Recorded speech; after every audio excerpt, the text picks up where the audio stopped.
My high C for the 8. Leo Coys and KTK. Lucas on the fly, causing turbulence. Causing waves on our way to the confluence. New voice for the fans. From the pitch to the stands. My high looks than the South Bank lads. Leo Coys and a homie crash. Hold up, what's this? A raft on the water to the confluence. Yeah. It's chance, I'm bound up, rounds, I love the head to the wars. If it's this, you're off the sea, free aid, this time is now. Locals on the jump to hold it down. Like the stream and do 5 stars. The mile high hot spur and crash the car.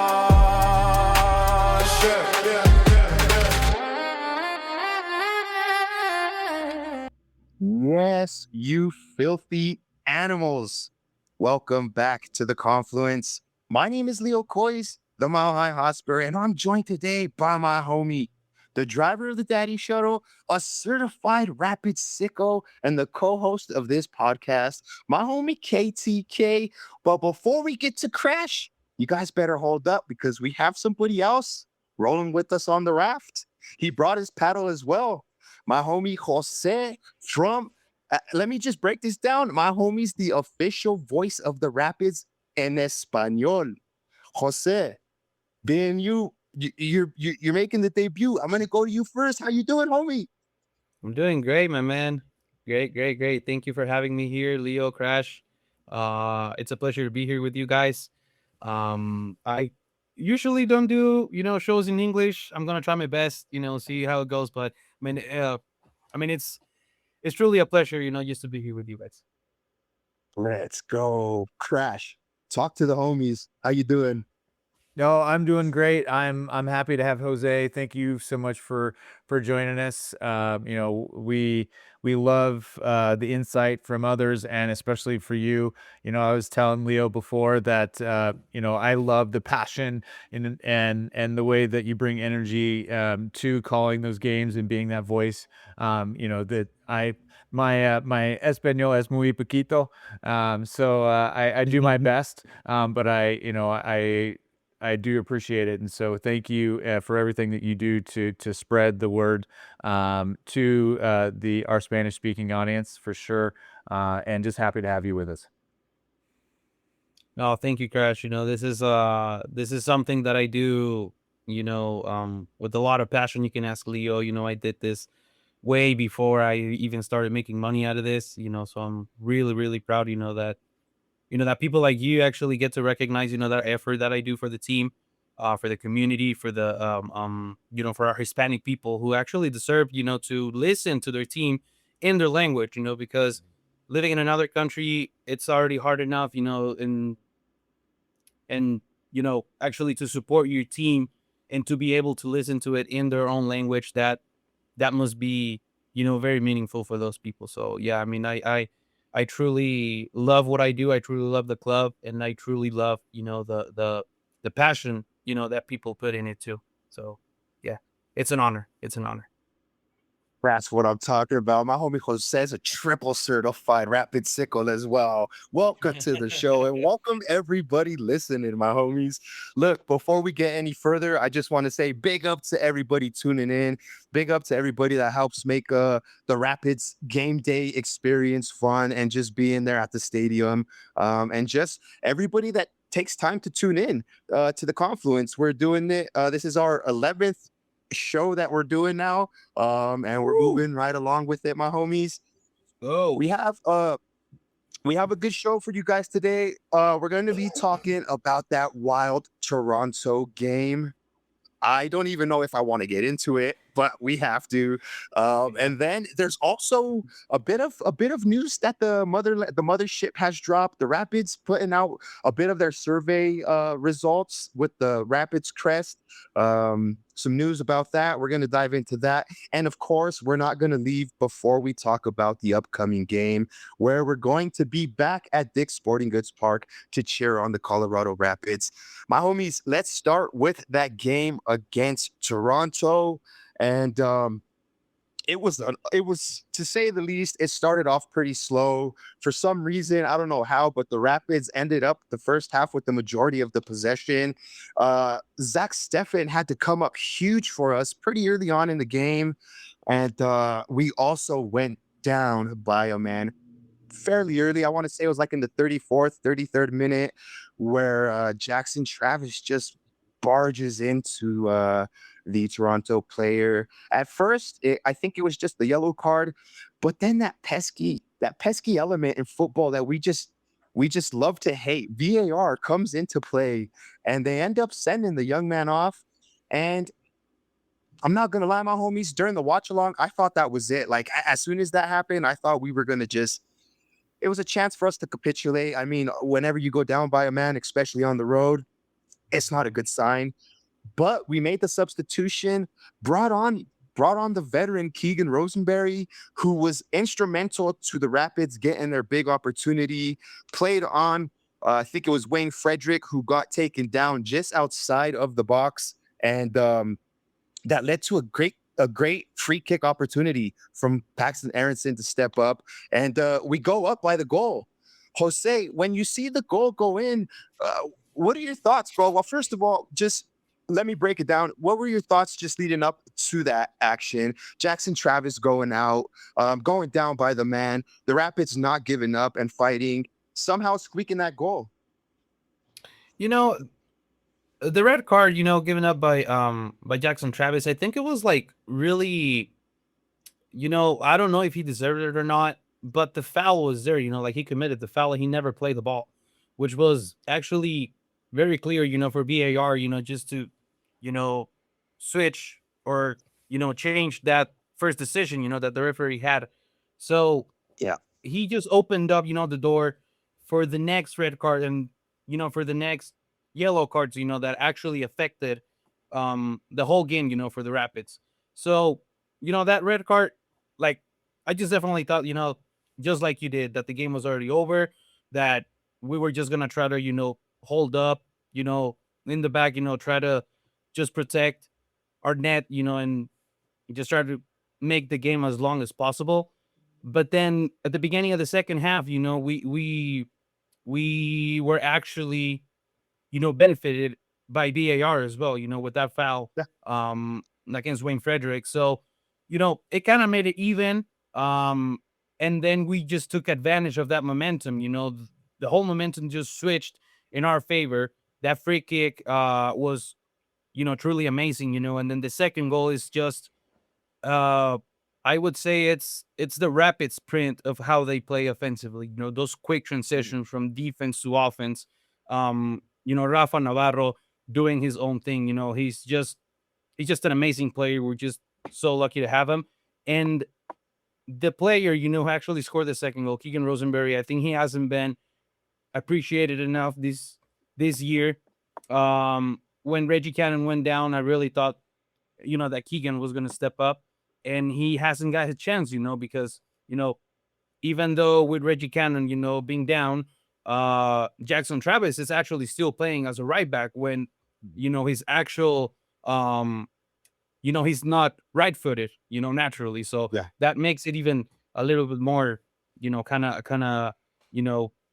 it makes Keegan being, just a little underappreciated, with the team. But then he scored the second goal, he just powered that ball, into the back of the net. And it seemed like the game was going to be what we saw from the Rapids in those other games, when we saw them take the lead, right? Where they were just going to manage the game. They were just, gonna try to just possess or just hold their lead, pretty much. But then we found a pair of mistakes by Zack Steffen, which I actually gotta point out. I pointed it out before that because, thanks to him uh and his big saves, in some other games, he has won points in games for us. But then this time, I think we gotta point out that it was because of him, why we lost the game. I don't know if you guys agree with me or not. Crash. Yeah, no, and I think that you're spot on there, Jose. I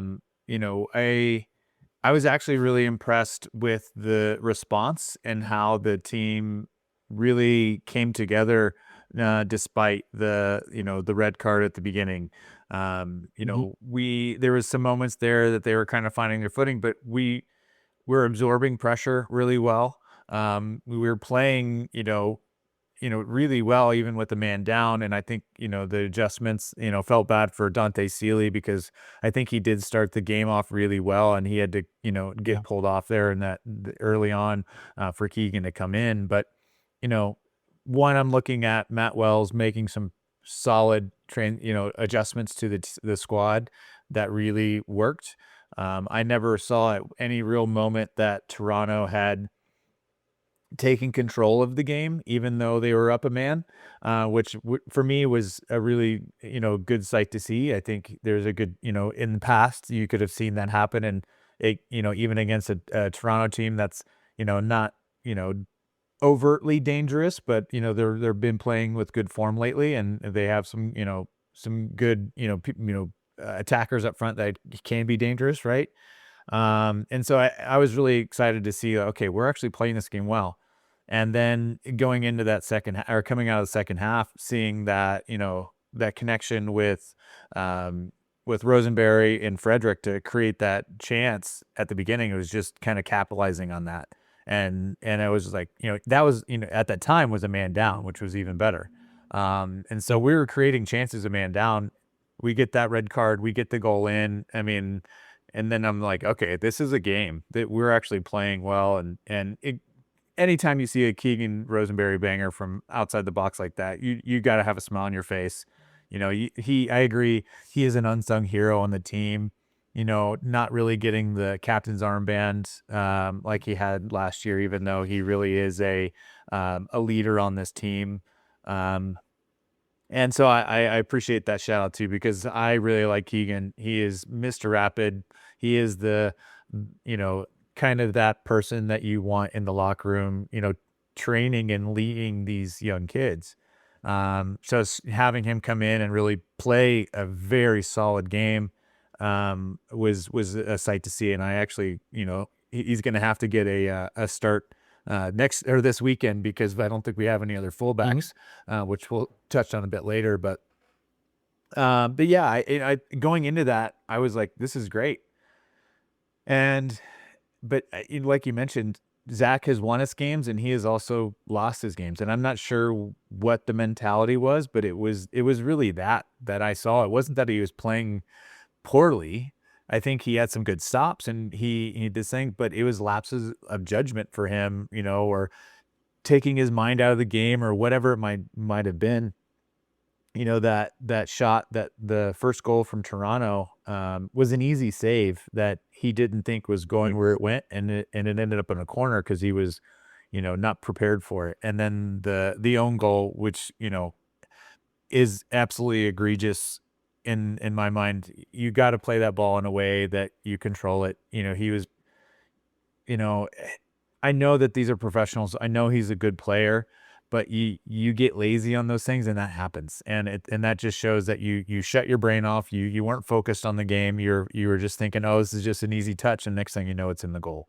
So as much as he wins the games for us, I think there are some mentality challenges there that, has, created that. And I was thinking, is it because he's wearing the captain's armband? Is it because he's trying to lead from behind? Is he focused on other things besides goalkeeping? Is he trying to think like what's next rather than just playing what's in front of him, which I understand, and maybe it just caught up to him. So that's kind of where my head was at with it. And kind of leading into that, conceding 2 goals going into it, it was then we started all getting the feeling of, oh no, what's next? But I still think 10v10 we did really well despite those mistakes. We created chances, we made it challenging, and then even when Navarro got his second yellow and got sent off, we were playing 9v10 and still creating chances, which I thought was pretty crazy. It was just unfortunate that we let that third goal go in, because of line change and just, I think it was just an odd adjustment that we weren't able to capitalize on. And anytime you're 9 players in a box, there's going to be a hole. And we left it, unfortunately, for Sargent. So outside of the terrible refereeing, in my opinion, all around, I think it was pretty poor. I was really actually happy with the way the Rapids played outside of a few moments. Well, and also throughout the whole game, I was checking along with Sofa's score, and just kind of keeping tabs on. I like to gauge like the momentum meters that they have, and for the majority of the game, like I said, I don't know how the Rapids ended up with. I mean, I didn't check the whole overall, but for the first half, where it just looked like we didn't play that good or that attractive. If I mean, I didn't see too many spells that were too convincing. We didn't have no momentum, but yet we were still able to be in the game. And then, you know, pulling that goal, getting our goal, even it was a free kick, but going up by the goal set us up freaking phenomenal. And then to get the second goal, I was even thinking we were gonna click into a new gear and maybe unlock some more, even when we went 10-10. Um, I thought the game was gonna open up, and man, it changed literally like that. I mean, like it kind of just all went downhill. Um, Jose, just what where do you think it just went wrong, bro? I mean, I know we got level on players 10-10. They ended up getting a goal, but we were very well still in the game, and we could have easily pulled ahead. Like I said, we could have kicked into that gear, but we didn't. Jose, where do you think where the Rapids just kind of fell short or took their foot off the gas? Or in your opinion, bro, how did you see it play out? So, even when we were 10v10, I think we were still, in a pretty good position, to go for the third goal and to just retake the lead, but then the Miguel Navarro red card too made it way more difficult because this team was already worn out already. They were tired, they were gassed out. And that just shows the discipline that the team has, and it just shows how much of the message they believe in Matt Wells. Um Matt Wells always, you know, he's always setting up a plan, for each game, and the players seem to be executing it to perfection. Executing the game plan, it's just something really important that I think Matt Wells has been able to accomplish with this group. And that's what they showed this last Saturday. Um, and after that Miguel Navarro red card, it was just really hard, to just keep pushing, for the third goal. Even Manyoma, he only played like 5-7 minutes, like he had to be soft off after coming in, right? And I don't, I mean, I really just think it's just bad luck for him because he was doing great. He created a lot of chances, with all of his pace, that he has. It was just bad luck, for him because I really think that he that was the exact moment for him. And it was a good scenario for him, just to show off his skills, But I mean, the bad refereeing, affected the game, not just the Rapids, but the game in general. But I mean, after that second red card, the team was just gassed out. We were out of legs already, and you just had to play with that defensive mindset, and then that's when the third goal came in already, right? Right after um um those substitutions came in. Um but then again, I really hate to point this out, again on Zack Steffen. Um but the problem with him is that I think sometimes he's overconfident. He truly believes that he's a better player than what he actually is. He's a fantastic player. Don't get me wrong. I love Zack Steffen. He does a difference when he's on goal. But the thing is, on the last two games against Kansas City and against Toronto, they've scored a goal on him on his post, actually, on the near post. The tying goal against Kansas City, that was also on the near post. So it's just, I don't know if it's just bad positioning, but then mentally it just seems to be a problem for him, right? I don't know if it's just mental. I'm just assuming things here, So Right. it might probably be the situation too that he knows that he's not going to the World Cup. So then he's just kind of upset on with himself, that he didn't do enough. But then at the same time, when he does a play that good, he just feels way way too confident. And it just showed on the second goal, right? On the own goal, where he just, took his eyes off the ball and, it just skipped right by him, and that's actually also a Pep Guardiola's fault because he's been showing the keepers to play with his feet. And it's something that they're not supposed to do, right? So, I mean, at the same time, I know, that Zack Steffen, it's a great player. It's just probably something mental that he has to work on. But all in all, I think the team as a unit, they just play as a unit. They execute the game plan from Matt Wells to perfection sometimes, and when that happens, they actually look great on the field. And we saw that from minute 45 until minute 60. On those first 15 minutes of the second half, we went up 2 goals. If things were probably 10-10 until the end of the game, I think we should have, snagged the 3 points, from Toronto. But I mean, the should-haves and the could-haves, don't exist. Right. Stuff happened during the game for both teams, and sadly, it happened for us. But at the end of the day, I think it's these type of games you learn a lot from, and I think this team has, the skill and the mental power to overcome those situations. So, I mean, all in all, I'm actually okay, with this result. Like it needed to happen and it happened, but I mean, they just got to know that they have to learn from these mistakes, and that the games are also decided by little moments of the games, where the momentum just, swings right away and it just changes the whole game. Right. So, Yeah. Yeah, I thought it was a good Crash. point, about Zach and that overconfidence. And I think you look at him in contrast to like Nico Hansen, where another, like, obviously breakout, amazing second goalkeeper that we have in the core.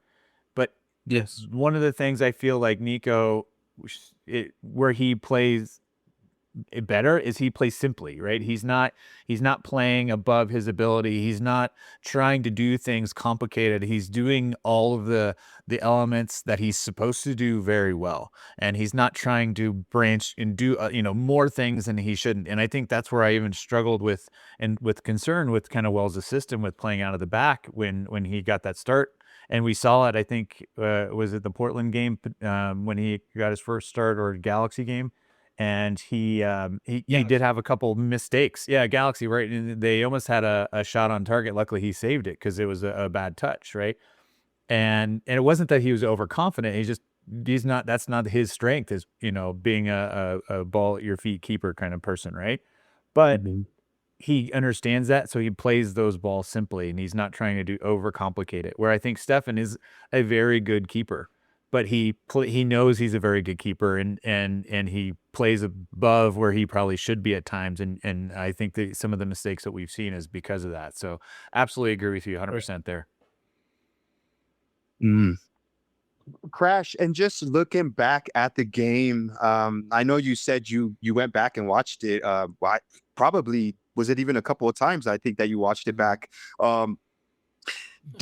Looking back, homie, is this game just going to be a case of sheer chaos, or somehow in there, is there going to be some growth from this game? I think there was. I mean, looking at it from like a coach's perspective, and I think I struggled with it because afterwards, I kind of caught the tail end of the game, and apologies to everyone who's watching the watch along for ending it midstream after I said hello. So I hit the wrong button on my phone as I was going to the fields. So apologies to Leo and everyone watching. I know he got one up after that, but I won't hit that again.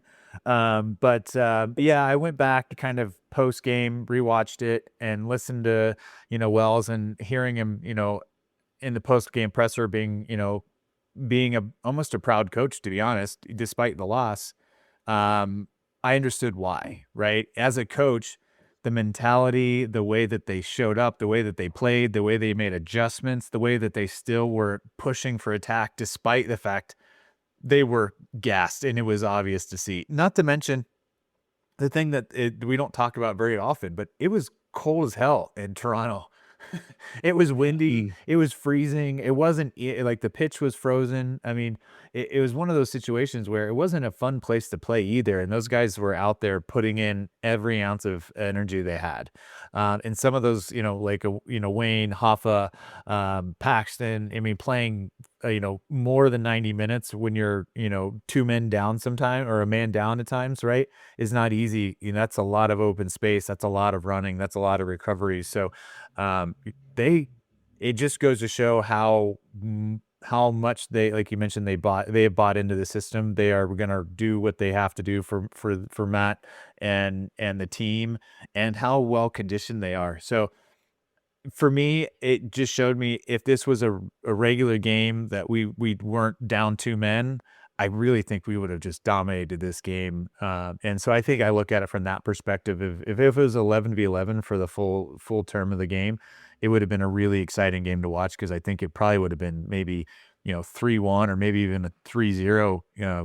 At the end of the day, because of the way that the team was really playing. Even despite the challenges. And then Leo, you probably yo, Go sorry. ahead, bro. Go Oh, ahead, bro. you'll probably agree with this on me, but I really think this game, especially when we were up 2 down, actually, sorry, when we were up 2-0, up in the second half, I think this would actually make you reminisce, the times when Ange Postecoglou was actually coaching Spurs, where there were situations in a few games when Spurs went down a player and they just kept attacking. They had that mindset, just to keep attacking. This clearly shows, that Matt Wells has that mentality, and that he probably learned that, from Postecoglou. So, this just really shows a fighting mentality. Exactly. Yeah. Yeah. So, he said it too, like we got to learn how to suffer in some games, because these teams in MLS, they're just great teams, and you can just never, think that you're not going to suffer against, this type of teams, so he totally understands, and he has that mentality, he has that mindset. So this just like really makes you think about who he actually learned that from. And I think he's just learning from the best, and he's just showing it, here with the Rapids. I think he's definitely passing that along, with this team. I think, and that's a good point. The fight, sometimes when that Tottenham team with Ange Postecoglou faced Mhm. certain adversity, they fought, and I do see similarities in that Matt Wells system. I'm glad you pointed that out. I love to big up my both Yeah. clubs whenever I can, so that's a good shout. That No, but Chelsea game, remember when we were down 2 players and then we just kept playing a high line with like 7 or 8 guys right in the midfield? I don't know if you remember that game too. yeah. Well, the key word right there that Jose just said was "we." I forgot to mention this in the intro. Jose's a Colorado Spur and a Tottenham fan as well, so big up for that one, homie. Come on, Don't you ignore your Spurs. homies, please. Give us the 5 stars. This is a reference podcast. Give us the 5 stars, like wherever it's I'm just possible. making connections here, all right? Don't take it personally. Yeah, Come yeah. on. I try to, bro. I try to, I try to big up a lot. Rafa Navarro. I like to say how I see tons of similarities in the way Hoffa plays to what Harry Kane plays. You know what I mean? Just Yes. that killer instinct, that Yeah. killer ball, that last ball, the eyes behind their head, that instinct.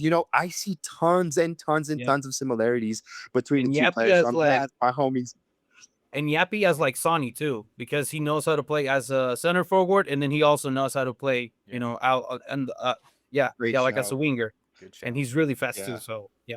Mhm. Well, And I wanted to bringing it touch back on on point because I'm getting a little bit excited over here. Yeah, no, I did want to just touch on that with Hoffa.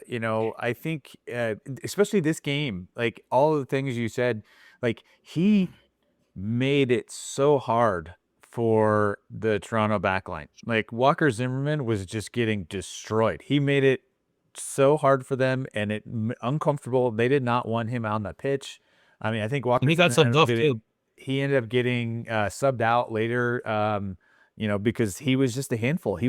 They really couldn't stop him, and I think that's where I'm looking at, like, if this was a proper game without all the cards, it would have been different because he was itching for opportunities, either creating them or finishing them because they couldn't really stop him. And I thought that was why we kept pushing and why we had the chances we did.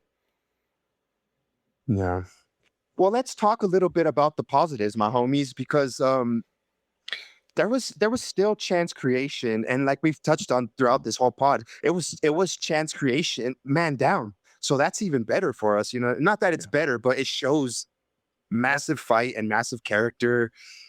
Jose, what about our attacking identity? Are you seeing a much more clear picture of what the Rapids want to be game by game? I know the results may vary, but the on the pitch performances look to be like there's a lot of similarities between a lot of our games, right? There's patterns that we're kind of starting to see, different type of builds up that we're starting to see. What's your thought on the attacking identity just from this game as well, too? Well, I mean, from this game, it just showed, how the team has that mentality, and how consistent it has been, when you're talking about, like offensively, how they play. I think they've been pretty consistent on it. Just because, on the past 6 games, I mean, as long as the season has been so far, you see that direct attack, mentality. That's what we see from this team.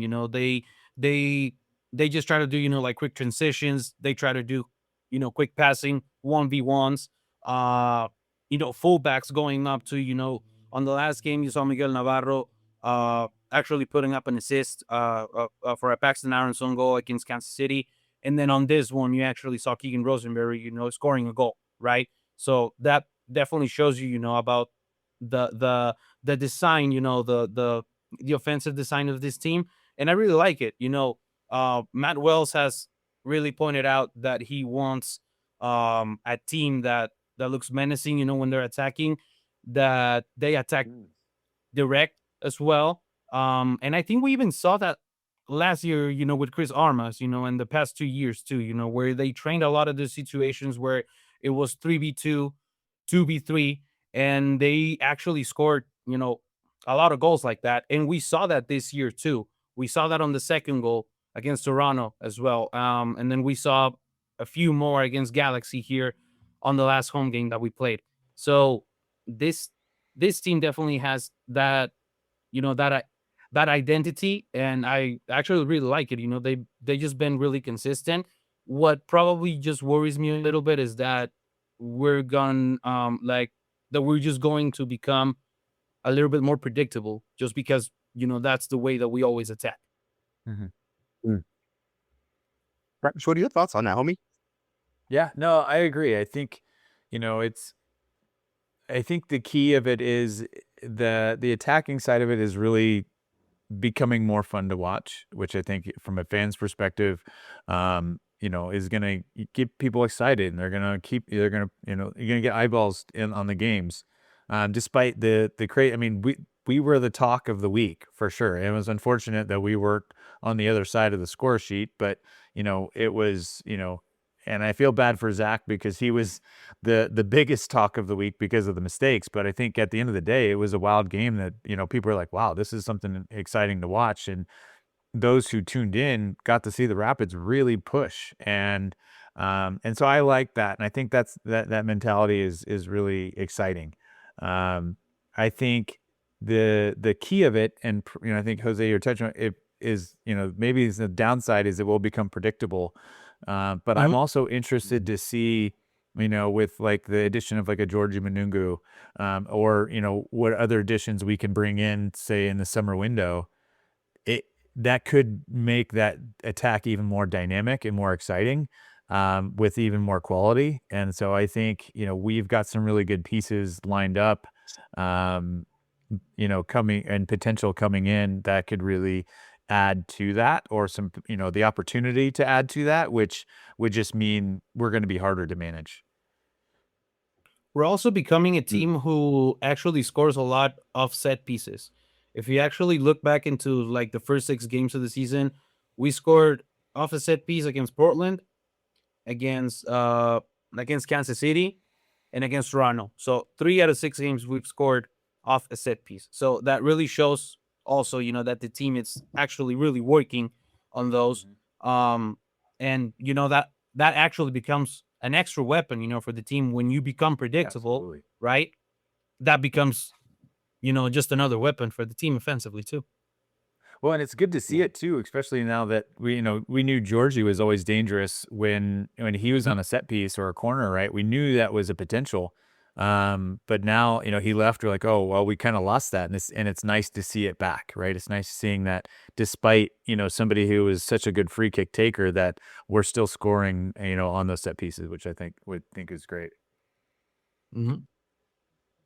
Jose, what was your biggest takeaway, bro, from the game? Just to kind of wrap up the talking about the game, what was your biggest takeaway? I mean, it could either be positive or negative. On a positive side, I'll say that this team believes in its coach, and it believes on the game plans that he puts out every single game. That is just really positive, and that just shows the effort and all the sacrifice that these players are doing. Especially like you said, like Rafa Navarro, he actually puts the team on the shoulder sometimes when he needs to, and he does it, with quality too, with a lot of skill. And on the negative side, I'll probably say a couple of things. Zack Steffen, obviously first and foremost, but I know he's going to overcome that, and he's going to perform way better from here on out. And the second thing I probably say might be the that we need more discipline, as far as like knowing where to take those challenges and knowing where to risk, some fouls, some cards sometimes here and there. We just have to be a little bit more disciplined. Um, I don't think that we're a team that it's dirty, but I do believe that the inexperience also plays against us, and that's what happened against Toronto. We just have to be a little bit more smart about where to cut the game, and not give up a foul, that could probably lead to a red card, like it did this last game. Probably, probably those two things as a negative, maybe. Crash, what about you, my homie? Yeah, I think my takeaway is, I wouldn't want to play against the Rapids. Like if I was another team, like I think the youth, the aggression, the way that they play, it's not. I wouldn't call it dirty either, but you're on the edge of that. You're playing a very aggressive, rough team that is not afraid to go in and challenge those. And I think, that's going to cause other teams, to be cautious. That's going to, especially with, there are plenty of players that are, looking to be in the World Cup. There are plenty of players that are older, that don't want to have those injuries, right? And not saying that any of the stuff that the team is doing can cause that, but it's, I'm 42 and I get concerned if going out and playing a rec game because I got to go to work the next day, right? and you got to think the same situation would happen from these guys. Like, you know what? They want it more than maybe I do, and I believe that they actually want it more. So for me, I think some of that is the identity that actually is my biggest takeaway. Is we know that it's going to happen. They're young. We're gonna get fouls. I think my concern in the negative side is pro and the refereeing starting to catch on to that and saying we're not going to have this type of game. It's like, what kind of ref are we getting? Are they going to allow us to play more aggressive football, or are they going to limit our ability? Because we've seen it a couple of times now where they were like, no, this isn't the style of play that I'm happy with, and they're calling fouls left and right. I want to say that my biggest takeaway from the match, unfortunately, has to be the shock refereeing. I'm not very much to bash on the refs or whatever, because I mean, at the end of the day, it's pointless. If they give the card, they give the card. If not, they go to VAR. And at the end of the game, I mean, it's in the books, so it is what it is. But I thought that was abysmal. My takeaways from it is, I just see a team that's fighting. I see a team that's every game is a bit more organized and bought into the system. And it looks like all hands. It just looks like when the Rapids needed all hands to the pumps, that game we just fell a bit short. But look, it was tough circumstances, and we move on.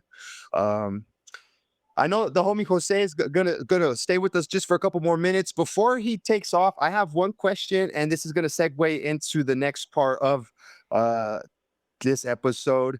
And a while back we got the Instagram posts and wherever you get your Rapid stuff. They were given the surveys so that they could kind of gauge where they're at with the rebranding and just kind of where they're at with the fans. Um, as far as maybe what is it, a potential rebrand, or a potential change to the crest, or just they wanted to gauge the fan. Jose, did you engage in any of the surveys, bro? No, not at all. Actually, just because I do love the way that the team, has its crest, the colors, the name. I just love it. Otherwise I wouldn't have fallen in love with this team.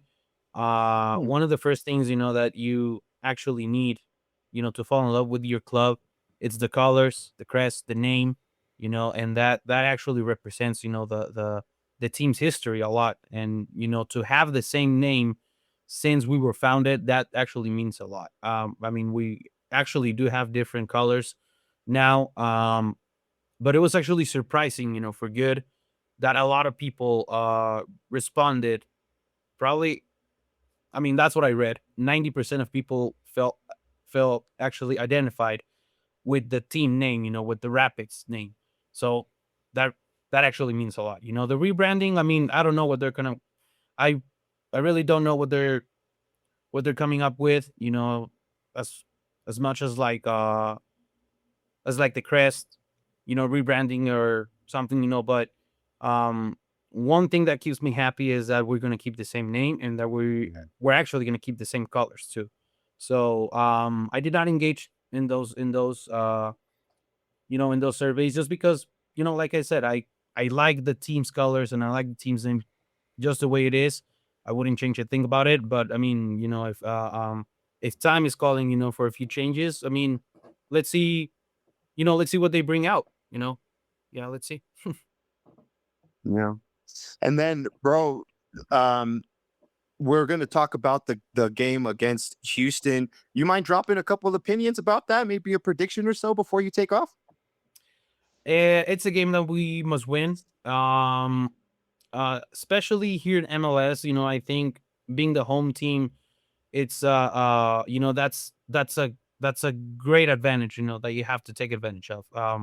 The traveling here in the country, teams coming out from Texas, from like really humid conditions, and then they have to come out here where 70 degrees, it's like really cold for them. You got to take advantage of it. So I expect this Rapids team, to show just a lot of pace from the beginning.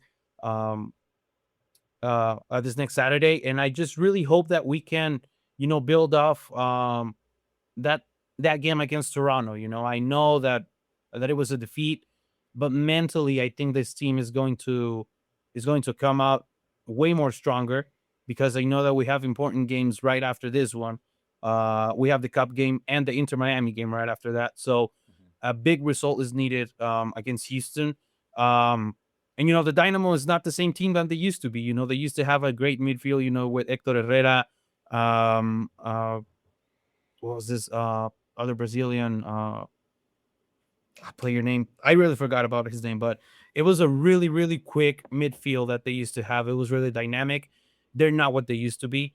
Um, so we really got to take advantage of that. Houston's not is not what they used to be.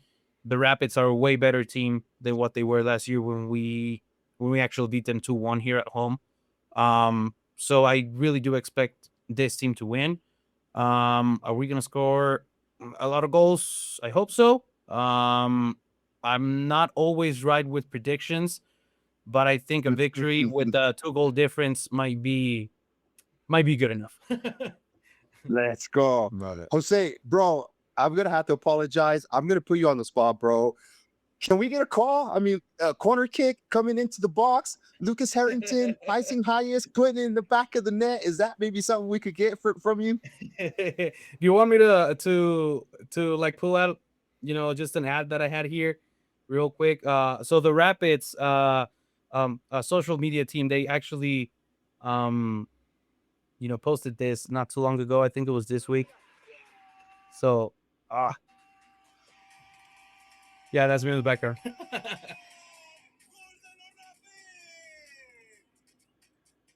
It was an ad that the club, posted about buying tickets this weekend. Sure. And my voice was in the background. So That's awesome. so yeah. Oh, Yeah, that was really meaningful. That really made yesterday's night, better for me. It's just an honor, to be part of this club. And I mean, Leo, you saw, the first parties that that I organized, and they were all, going towards this. So I mean, it just really means a lot, that a lot of people, get to hear me, and that they get to hear how how passionate I am about this team and how passionate I am about this community. It's just an honor. It's just a pleasure, and I'm just living the dream, man. So yeah, that's all. oh, I I can gotta say. tell you, thanks, bro, because I went with Kevin and you, and Yeah. I just became the Rapids fan that I am now, bro. So I've told you that before. I appreciate Yeah. you for taking your part, and let people know where they can find you, Jose. So they can find me on Instagram, as you see right there, _ Jose Rios 13. And you can actually tune in this Saturday from 7:25 p.m. I think we're on the Rapids ad. You can also hear us at tico-sports.com, and then also on 87.7 FM on radio. So yeah, we're gonna call the game this Saturday. And then we're gonna call the most important one, which is next week too, which is going to be a great game. I'm gonna have the honor, to call my Rapids at the Broncos Stadium. Both of my worlds are just going to collide. That's gonna be an amazing game, man. But first and foremost, we have to win this one on Saturday, and yeah, I mean, I hope to see you guys on Saturday too. Absolutely. Let's go. Appreciate you for taking time, Jose. Yeah, thank All right, you. man. I really appreciate it. All right, guys. Crash, Leo, thank you so much, man. Cheers. Rash, now it is just us, bro. What a guest. What a fun time, bro. I enjoyed that. That was Crash, so good. the questions now over to you, my homie. Did you take part in the surveys? I mean, I know I did, homie. I'll let you break down kind of what you thought about it. Just what are your overall thoughts, bro? Going Yeah, on with no, with what the club have just put out. so I did. I always like to, I'm a firm believer that if you don't participate and you don't let your voice known, then you don't have a chance to change things, right? Or to be a part of the process. So I definitely did. And I think the majority of what I said was kind of what everybody else said. Obviously didn't want to change the name. I think the identity, the name of the Colorado Rapids is important. Especially being a club that's been around since the inception of the MLS. With that name, I think it's unique and it's something that we would want to keep. My personal opinion on the badge and the crest, I think. Despite what I've heard, it is unique. I think it is something that stands out. I mean, you look at the other crests around the club or around the MLS, and I kind of look at it from the perspective of if you blacked out, all the crests and you didn't have a name on them, are they identifiable? And the Rapids crest is, and you see that badge, right? You see that that design and that kind of shape, and it's like, oh, that's the Rapids. It's for me, it's easily identifiable, right? It does. Maybe it doesn't stand out to some, or somebody's looking at other things, but for me, it is. And I think the burgundy and blue is a is important to the club as well. So I for me, I kind of made that known. I also made it known, and I think if you kind of look at all the comments of the social posts that, whether it's Instagram or otherwise, that the Rapids have put out when they kind of mentioned, what their plans are, most of the people said this isn't going to change anything until we change it on the field. And that's one of the other things that I said, right? The experience in the stadium, the scoreboard, all those things are important to change, but we need the product on the field to change. Otherwise, our badge is going to be only relevant to the people who support the team. And, just like you watch, MLS, you watch how it's covered, you watch the conversations that take place. They talk about the clubs that are performing. They talk about the clubs that are big market teams, because those big market teams are spending lots of money on players, right? And not saying that we necessarily have to do that to be relevant, but we have to change the product on the field to be a team that's in the top 5 every year consistently before changing this really matters. So I think, that was really what I said and kind of how I voiced it. I think, for me, I want to make sure that the changing of a crest or a badge or a brand or a reimagination of that is done to actually push the club forward and not just to sell more merch. I think that's the other thing is like when you reimagine or rebrand something, that means you can sell a lot of new things, and people have to buy new kits and new jackets and new this or that. And which is fine. I mean, I like all of it. Trust me. I mean, luckily, I've got a ton of this old stuff because I'm a coach for the Rapids Youth Soccer, but we're changing our name next year to the Storm, and I'm going to have a bunch of extra Colorado Rapids stuff to wear. Right. Yeah. So for me, it's like, it doesn't change the club to me. If it's going to help promote the club in a more global experience or a more global situation, then yeah, that'd be, I hope they do it well. But I'm positive in thinking that they're going to be doing it not in a silo. They're going to be doing it with the club or with the supporters in mind, with the C38, with, all of the, people in the room to make sure they get it right. I just hope so. I just think that historically we haven't seen them always get it right, but I've been seeing a lot of progress and pushing things forward in the right direction from what they've done in years past. So I feel like at least I'm seeing that, and it gives me hope that it's going to be done in a way that really honors the what the club is and the people who support it, no matter what's happened in the past. So Yeah. Just to add a bit to the convo here, Jose did nail it. They said 90% support keeping the name. But they added this tidbit that 55% were open to updating the crest. They did make sure to add that. And then another post from the Rapids Instagram page just kind of goes over saying, over the past 12 months, we heard from more than 5,000 fans through surveys, interviews, and focus groups. I like that they showed some of the graphs here. They asked how long you've been a Rapids fan for, and Crash, would you be surprised to know that the majority, the biggest part, the 22.2 percent, which was the biggest group, have been OGs since 96 to 2000 era. So that's some years. But would it surprise you to know that the next biggest group of fans is where I come into play, homie? From 2021 to 2025 is 19% of fans. So for you being, a triple OG Rapids fan, how does that make you feel, bro? That, it is showing in the numbers that the club is gaining interest, the club is gaining fans. And not just that, like even the newer fans.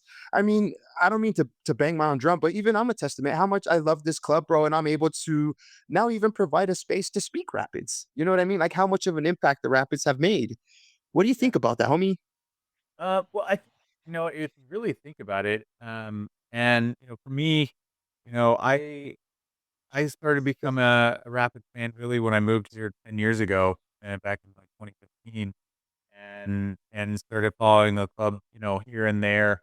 But I really didn't start becoming a massive fan until, really my daughter really got into soccer, and so we started coming to the games when she was young, um, and so I think you look at that kind of the time frame of that shift is accessibility in reality. So I know we can harp and really kind of talk bad about how like Apple TV and MLS kind of goes hand in hand now, but I really think it did open the exposure to a lot more people, which helped.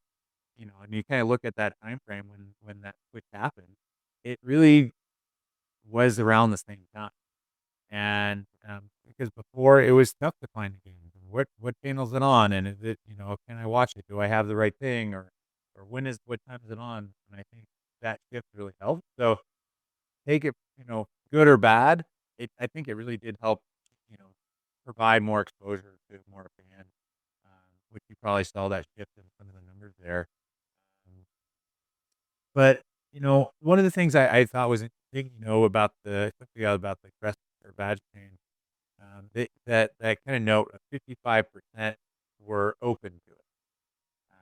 And I think those are the kinds of things in surveys that you have to be cognizant of, because 55% were open to it, but weren't saying yes.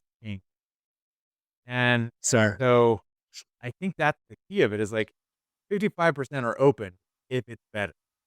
If the if the badge does not live up to expectations and we move forward to something that people aren't really liking, then I guarantee it's gonna be a lot lower number.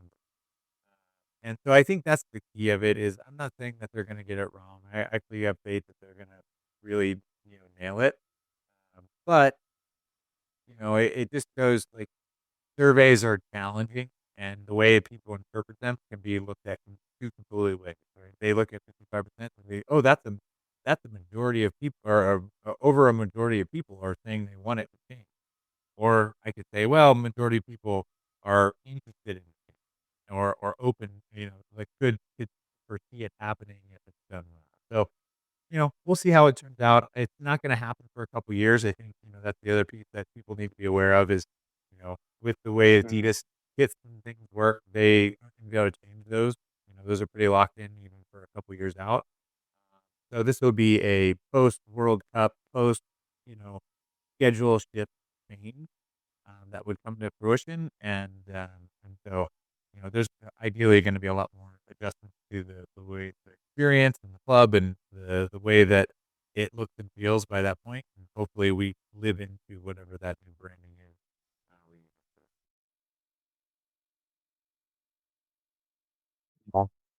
No, look, I agree, homie. I'm glad that they kind of put those type of numbers because I was interested to when I seen them, I was actually pretty interested in and just looking at them more.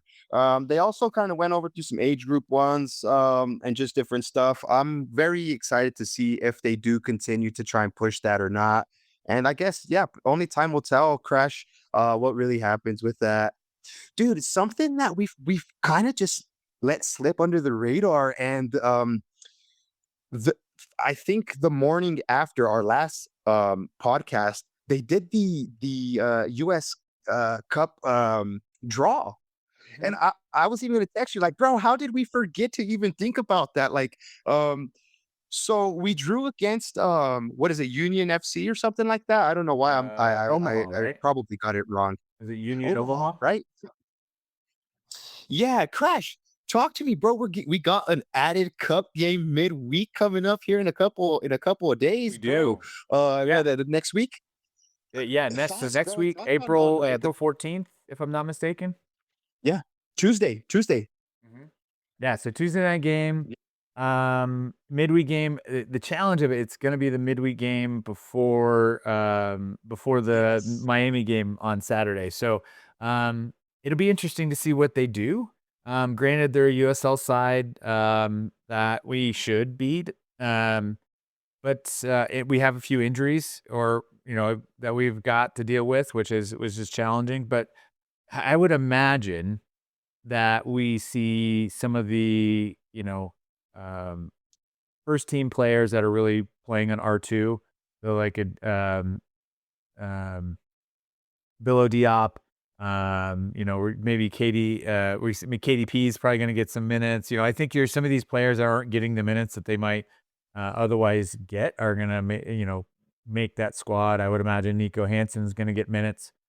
So I would imagine we see a rested or a young kind of second team, so to speak, playing in this, which I think they're still going to do well, and they should still do well. Um, probably see a Yappy, starting, for Hoffa. I wouldn't imagine Hoffa's going to be out there, with the Miami game coming up on Saturday. So it'll be interesting to see how they play it, but it's exciting, right? I think we'll get a chance to see some new players that we might not not used to seeing, and maybe it's an opportunity for some of these players to really show Matt Wells that they are better than than the minutes that they've been getting. So I think it's going to be definitely an opportunity for a lot of players to shine. Dude, I agree, homie.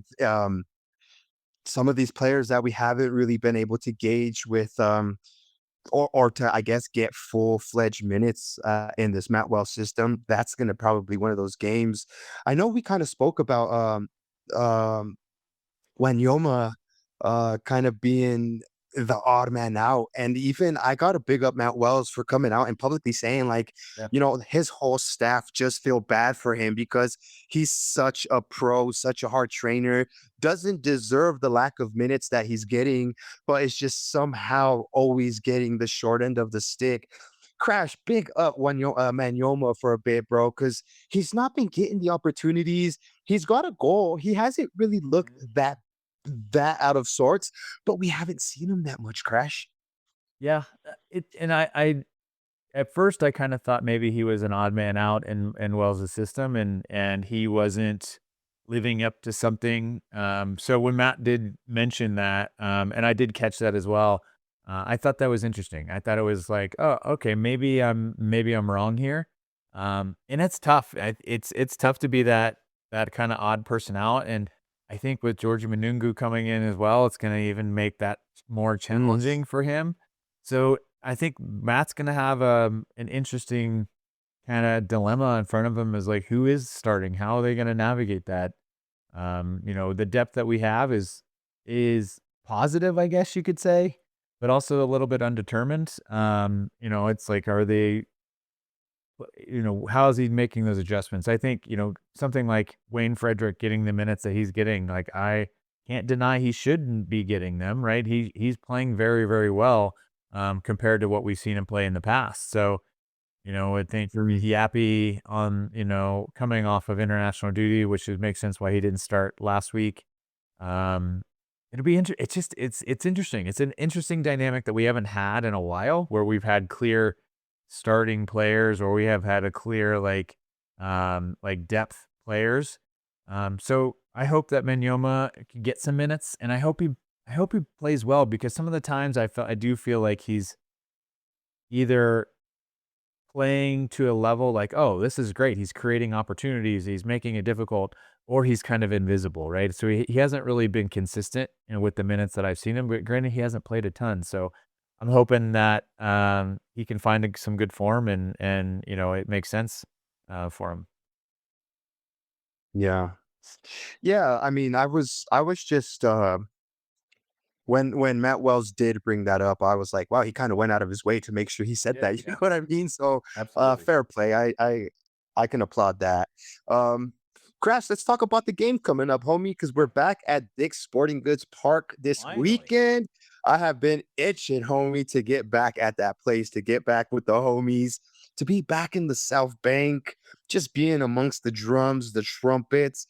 God, I can't even believe I'm going to say this, but the beer flying when we score goals, and just everything that goes on in the South Bank, and just at the Dick. Crash, let's talk about the game, bro. How are we feeling? Just coming off of this clumsy display, this and kind of just want to get over it. Perfect way to do it would just be smashing the hell out of Houston. Thoughts on the upcoming game, homie? Yeah, I am in agreement with Jose in saying it's a game we should be winning, right? I think with the form, the way that we have been playing, and the level and the caliber and quality we've been playing, I we should be winning this game. I think Houston has had a mixed bag of form where you've seen kind of good and bad, kind of around the depending on where they kind of show up and how they play. But let's see. I mean, I think they've lost the past couple. They've played some challenge good teams. They've beat some bad teams, right? And yeah, so they're kind of in the same boat as us. I think if we can play a game of 11v11 for 90 plus minutes, I think at altitude, I think we're gonna have a good shot at winning this for sure. Um, but we do have some injuries, we do have some red cards, we do have some things that we're gonna be navigating. So Yeah. it'll be interesting to see how Matt Wells, rolls out, what kind of lineup he rolls out. Um, I think one of the things we haven't mentioned too is we were talking about the transfers last week. Today we saw the announcement that Kosi Thompson, which is one of our new fullbacks, is available and with the team and training now. So his visa came through quickly. I guess maybe they did the expedited one. I'm not sure what it was, but he's here, which is great for our depth ability. Um, Whether he gets starting minutes right off the bat, I doubt it. That would be a big tall ask for somebody to jump straight in to do, but it's possible, I guess. We're gonna see Keegan back there, and it'll be interesting to see how they do the other. I know we've had Ian Murphy back playing at right or left back at times in last year, so they have some options to play with. So it'll be interesting to see how Wells kind of navigates that. But it's nice to see that we have a little bit of depth at that position now, given the situation we're at hand. So luckily, it'll be a one-game suspension for Navarro. So he'll be back for the Miami game following week. But I think, if I'm not mistaken, I think it's a 2-match with a straight red card for Jackson Travis. So I think he's out for a couple games. So he'll have to watch from the sidelines at that Miami game. Um, uh, the the key of this, I think, is consistency. We just got to stay to our form and keep playing that aggressive, front-footed football that we've been seeing, and we got to keep creating chances. I think this is a good opportunity for Sealy to prove what kind of a player he is. Yeah. He's going to be back home, with the team, with the crowd, with the support. This is going to be a game that I think he needs to break out on. We're seeing Paxton play, consistently now. He got those 2 goals, and now he's got a 3rd goal. I think we're seeing him really start lighting it up. And then Hoffa is being Hoffa. Keep doing Hoffa things, right? And at the end of the day, if we keep seeing that that level increase and that quality increase, we're going to be a hard team to beat, especially at home. So not the time to start dropping points at home, and I think this is a good opportunity for us to pick up 3 more. Mm. Damn, bro, hit it all on the head with the hammer of that one. I agree, dude. And I will triple down and say I agree with Jose as well.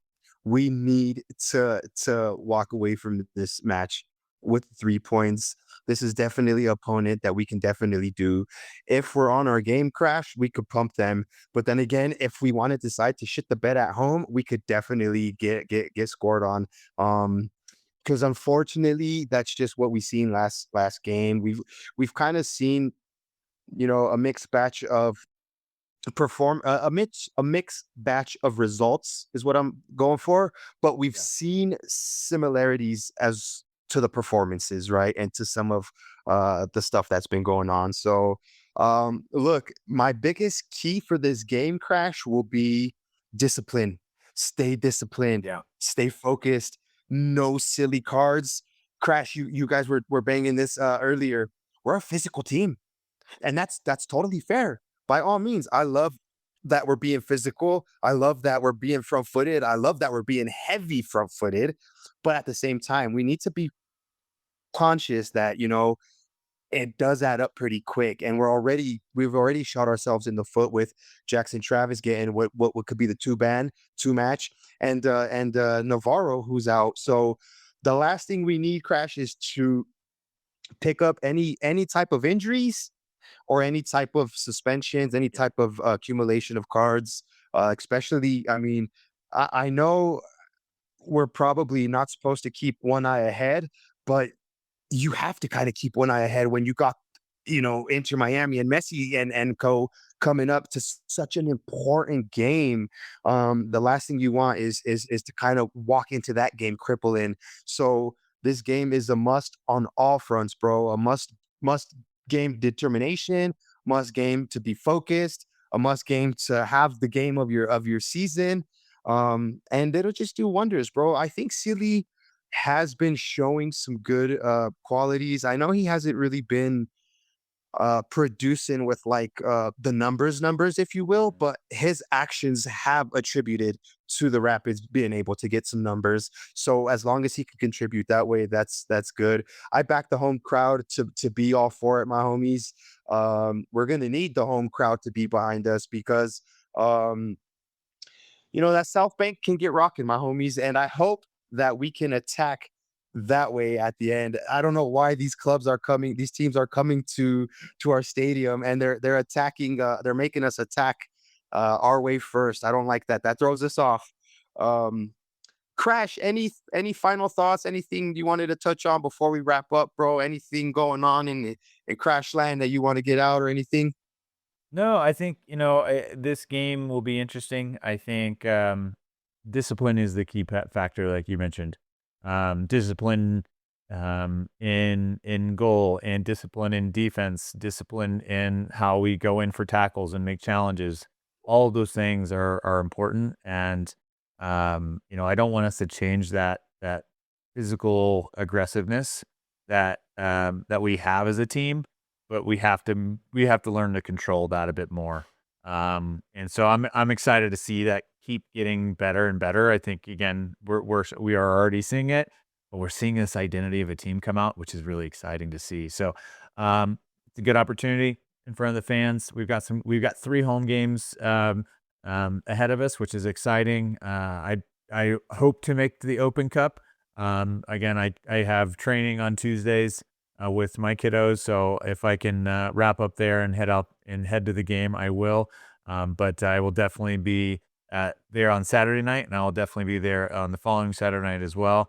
So it's nice to be able to have some home matches and get these guys comfortable at home, which I think is really good at altitude and in front of the home fans. So everybody come out, enjoy it, support our Burgundy boys in black, I guess you could say. And I'm just excited to see everybody back at Dick's Sporting Goods Park here in a couple days. Yeah, bang on, my homie. Well, you Rapids sickos, I'm gonna ask you guys. I hope you guys, and gonna ask you guys to go give us 5-star ratings if you haven't already. We really appreciate you guys tuning in. Honestly, I mean, Crash and I could sit here and talk at the void all we want, but it's really nothing without the homies that decide to listen and that are there to be on the other end. We're at the Confluence podcast on Instagram, on wherever you get your podcasts. And yeah, we really appreciate, big up to Jose, who took time out of his busy day, who's probably now at the pitch because he has a game literally later on tonight. So best of luck for that. And thank you guys for tuning in. And we'll catch you guys next week. Hopefully we're talking about another Rapids dub.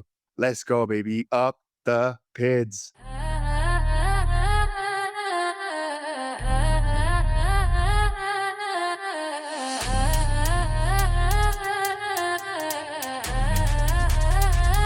Yeah.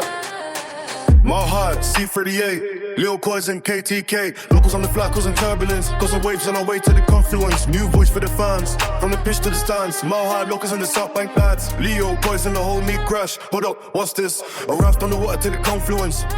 Yeah, it's trance. I'm blind to rhymes and laughter. Head to the waters if it's piss you're after. C38, the time is now. Locals on the drums to hold it down. Like the stream and 2 5 stars. The mile high hot spur and crash the car. Yeah.